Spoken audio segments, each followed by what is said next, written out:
नाज़रीन, हुकूमत मज़ीद मसाइल का शिकार होती जा रही है। पाकिस्तान मुस्लिम लीग नून के बाद पाकिस्तान पीपल्स पार्टी को भी अपनी की हुई गलतियों का खमियाजा आज या कल भुगतना होगा।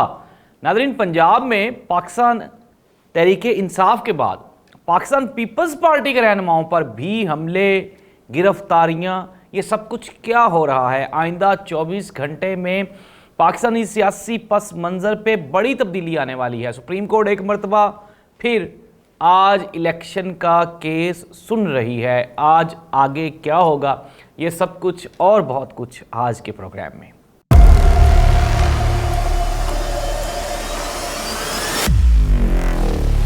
औज़ुबिल्लाहिमिनश्शैतानिर्रजीम, बिस्मिल्लाहिर्रहमानिर्रहीम। अल्लाहुम्मा सल्लि अला मुहम्मदिन व आलि मुहम्मद। करोड़ों दरूद व सलाम हज़रत मोहम्मद मुस्तफ़ा सल्लल्लाहु अलैहि वसल्लम पे और आप सल्लल्लाहु अलैहि वसल्लम की आल पे। तहकीकी मरकज़ के साथ मैं हूँ ज़ाहिद अब्बास नकवी। नाज़रीन, हमने देखा कि सियासी मंजरनामे पे पाकिस्तान मुस्लिम लीग नून हुकूमत तो लेने में कामयाब हो गई, लेकिन फिर 1.5 साल में कंटिन्यूसली इतनी सियासी गलतियां की कि आज वो अवाम में जाने से डर रहे हैं, कतरा रहे हैं। एक वक्त था कि हम लोग बात कर रहे थे कि पाकिस्तान पीपल्स पार्टी और आसिफ अली जरदारी ये इन तमाम मुहर्रकात से बचे हुए हैं, सिंध महफूज है।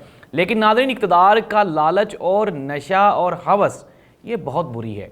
अब कल कराची में Pakistan Peoples Party mayor Karachi का इलेक्शन तो जीत गई, लेकिन इसके साथ ही अवामी हमायत हार गई। वहाँ पे 193 के करीब वोट थे जो कि हाफिज़ नईमुर रहमान के बनते थे, जमात इस्लामी के, पाकिस्तान तहरीक इंसाफ के भी डालकर, लेकिन उनको तो 161 पड़े।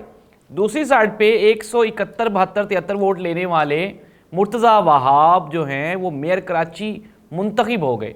नाज़रीन, इसके बाद पाकिस्तान तहरीक इंसाफ ऑलरेडी अपोजिशन में है, सड़कों पे है, हंगामा आराई हो रही है, एहतजाज हो रहे हैं। इमरान खान को इंतहाई मुश्किल से कंट्रोल किया जा रहा है। ऐसी सूरत हाल में जमात इस्लामी के अमीर सिराजुल हक ने आज तशवीश का इजहार किया। उन्होंने कहा कि पुलिस, ताकत और पैसा हमारे खिलाफ इस्तेमाल हुआ, अवामी मैंडेट पे डाका डाला गया है और हाफिज़ नईमुर रहमान का जो हक था, जो अवामी हक था कि वहाँ पे मेयर कराची जमात इस्लामी का मुंतखब हो, लेकिन इसके बरअक्स काम किया गया है। उन्होंने कहा कि हम लोग एहतजाज करेंगे, इलेक्शन कमीशन में भी जाएंगे और हमारे नुमाइंदे, हमारे जो मेंबरान हैं, हमारे लोग आपको सड़कों पर भी नज़र आएंगे। इन तमाम मामलात का नाज़रीन हमारी सियासी ये जो अभी मौजूदा सूरत हाल है इस पर बहुत बड़ा असर होने वाला है। वो किस तरह से? वो इस तरह से कि पाकिस्तान तहरीक इंसाफ के कारकुनान, ओहदेदारान और मरकज़ी क़यादत को तो हमने उलझा रखा है मामलात में। सियासी जो आग जल रही है उसमें हमने उनको झोंक रखा है, लेकिन जमात इस्लामी का जो सपोर्टर है वो और तरह का सपोर्टर है। वो इमरान खान से भी बढ़ के अपनी पार्टी के साथ लॉयल है। अगर ऐसी सूरत हाल में जमाती इस्लामी के लोग सड़कों पे निकल आए तो उनको कंट्रोल करना मुश्किल ही नहीं, नामुमकिन हो जाएगा। और इस तरह से वो वाली गेम या वो वाला सियासी अदम इस्तेहकाम जो कि पंजाब और KPK में जारी था, अब उसने अपना रुख कर लिया है सिंध की जानिब।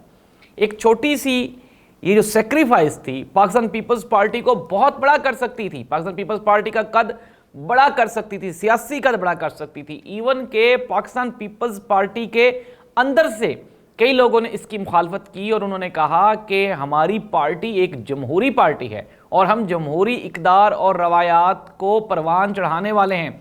ऐसा नहीं होना चाहिए था। हमें बिल्कुल भी मेयर कराची का ये जो सीट मिली है उस पर हम लोग खुश नहीं हैं। 9 लाख के करीब वोट थे जमात इस्लामी और PTI के। दूसरी जानिब इससे आधे से भी कम वोट थे पाकिस्तान पीपल्स पार्टी के पास। नाज़रीन, कहीं ना कहीं जाके MQM का वो खदशा जिसमें उन्होंने कहा था कि यहाँ पे कराची में ये जो हल्का बंदियाँ हुई हैं उनके ऊपर उनको एतराज़ है, वो भी कहीं ना कहीं आपको दुरुस्त दिखाई देता है। और लेकिन इन तमाम मामलात को लेकर सिराजुल हक की अक्लमंदी, दानिश को दाद देनी होगी कि उन्होंने बड़ी अक्लमंदी से काम लेते हुए कहा कि पुलिस और ताकतवर लोग और पैसा, सियासी लोगों को उसने इसमें इन्वॉल्व किया और कहा कि इसके जिम्मेदार सिर्फ और सिर्फ वो हैं।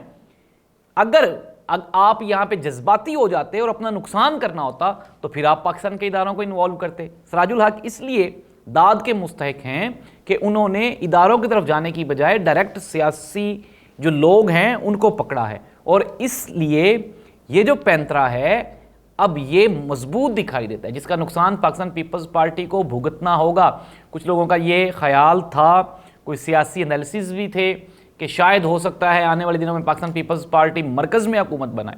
तो इस तरह से अब ये जो कराची की सीट ली है, हो सकता है इसकी वजह से आपको मरकज़ से हाथ धोने पड़ जाएं। तो ये आप आज मेरी खबर नोट करके लिख लें, अगर पाकिस्तान पीपल्स पार्टी मरकज़ में हुकूमत बनाने में नाकाम होती है तो उसकी सबसे बड़ी वजह कराची मेयर का इलेक्शन होगा। नाज़रीन, दूसरी जानिब पंजाब में सूरत हाल मज़ीद गंभीर हो चुकी है। सियासी बदला, वो जो आग लगी हुई है वो मज़ीद भड़कती जा रही है। लतीफ़ खोसा, जिनका शुमार पाकिस्तान पीपल्स पार्टी के सीनियर तरीन रहनुमाओं में होता है, इसके अलावा वो सुप्रीम कोर्ट ऑफ पाकिस्तान के सीनियर तरीन वकील हैं, कानूनदान हैं, उनके घर पे ना सिर्फ फायरिंग हुई बल्कि उनका गार्ड भी ज़ख्मी हो गया। ऐसी सूरत हाल में जाहिर सी बात है ये कौन करवा रहा है, ये जो भी करवा रहा है वो पाकिस्तान का दोस्त बिल्कुल भी नहीं है। नाज़रीन, एक चीज़ का हमें बिल्कुल ख्याल रखना चाहिए, मैं पहले भी कह चुका हूँ, आज भी कह रहा हूँ, मैं आपको ये इन्फॉर्मेशन दे रहा हूँ कि हमने एक पूरा प्रोग्राम किया था ISI के ऊपर, MI के ऊपर। नाज़रीन, पाकिस्तान के जो बड़े कानून नाफिज करने वाले इदारे हैं जैसे कि ISI और MI, ये कभी भी अवामी ख़ुसूसन कौमी मामलात में मुदाखलत नहीं करते। मैं फिर कह रहा हूँ, नहीं करते, अनटिल अनलेस कि कोई बहुत बड़ा खदशा ना हो, कोई बहुत बड़ा कोई सानहा रूनुमा होने का डर ना हो, तब तक ISI और MI नहीं आते। इसके अलावा बेपनाह इदारे हैं जैसे कि पंजाब पुलिस है, FIA है, इसके अलावा IB है, और भी कई एजेंसीज़ हैं जो कि यहाँ पे वफाकी और सूबाई सतह पे जो कि काम कर रही होती हैं। तो नाज़रीन, जिस तरह से अभी तक 9 मई के वाक़यात का मुकम्मल तौर पे अंदाज़ा नहीं लगाया जा सका, और हमने देखा कि उसमें मुस्लिम लीग नून के लोग भी नज़र आ रहे थे, तो सिमिलरली अब ये लतीफ़ खोसा के ऊपर किसने हमला करवाया ये तो वक्त साबित करेगा, लेकिन ये इंतहाई तशवीशनाक एक अमल है।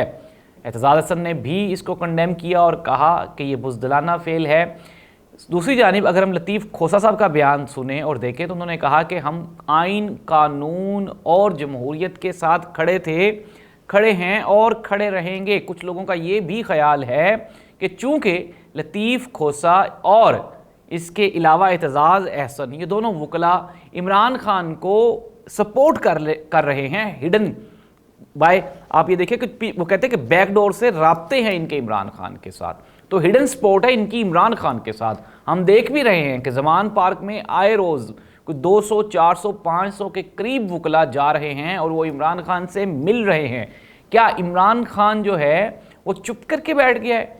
क्या इमरान खान को आप दबाने में कामयाब हो गए हैं? नहीं, बल्कि इमरान खान ने भी एक सियासी हिकमत अमली के तहत खामोशी इख्तियार कर ली है कि हालात के वापस साजगार होने तक वो अपनी अगली जो लाहे अमली है उसको तरतीब दे रहा है। तो नाज़रीन, देखना ये होगा आया कि ऐसी गंभीर सूरत हाल में क्या बनता है। नाज़रीन, पाकिस्तान का मीडिया देखें, जियो, ARY, समा, दुनिया TV, 92 न्यूज़, कोई भी चैनल उठा के देखें तो यूं लग रहा है कि जैसे पाकिस्तान सुपर पावर बन गया है और बहुत जल्द हम ताकत में अमेरिका को पीछे छोड़ जाएंगे, हमारी इकॉनमी चाइना से भी ऊपर चली गई हो और हम लोग पूरी की पूरी दुनिया की ये जो स्टॉक मार्केट है उसको हम पकड़ लेंगे, ऐसा महसूस हो रहा है। ऐसे लग रहा है जैसे पाकिस्तान में जो है सियासी इस्तेहकाम वो इतना मजबूत है कि जमहूरियत सबसे बड़ी पाकिस्तान की हो चुकी है। नाज़रीन, मीडिया ये बताने की कोशिश कर रहा है कि दूध और शहद की नहरें बह रही हैं लेकिन आवाम को नज़र नहीं आ रही। लेकिन नाज़रीन, अगर हम हकीकत देखें तो हकीकत इसके बिल्कुल बरअक्स है। हकीकत ये है कि IMF ने पाकिस्तान के साथ बातचीत करने से इनकार कर दिया है और यही वजह है कि मौजूदा बजट में IMF की किसी भी पॉलिसी को फॉलो नहीं किया गया। ऐसी सूरत हाल में वो लोग जो ये फरमा रहे थे कि IMF छोड़ गया तो क्या हुआ, हमारे पास और बहुत कुछ है, तो आप 70 साल में IMF के पास क्या लेने जा रहे थे? अब मेरे पास बड़ी एक पंजाबी का एक बड़ा ज़बरदस्त फिक्रा मुझे यहाँ पे आ रहा था कि हम क्या IMF के पास अम्ब लेने जा रहे थे 75 सालों से? अगर हमें IMF की ज़रूरत ही नहीं थी तो हमने क्या क्या करने जाना था उनके पास? छोड़ देते IMF को, मर गए थे हम लोग तो IMF के आगे नीचे लेटे हुए थे। अब जब IMF ने नहीं हमें मुँह लगाया तो हम कह रहे हैं कि हमें IMF की ज़रूरत नहीं। नाज़रीन, ये सारे का सारा एक जाली मसनूई एक मंज़र क्रिएट किया जा रहा है जिसमें अवाम को बेवकूफ़ एक मरतबा फिर बनाने की कोशिश की जा रही है। लेकिन मैं पहले भी कई मरतबा कह चुका हूँ कि इट्स नॉट 90s, ये 21वीं सदी है और डिजिटल मीडिया का दौर है। तो आप झूठ जितना मर्ज़ी बोल लें, अवाम इस बार आपके झूठ में फंसने वाले नहीं हैं। अल्लाह इस मुल्क का हामी और नासिर हो। अल्लाह हाफिज़।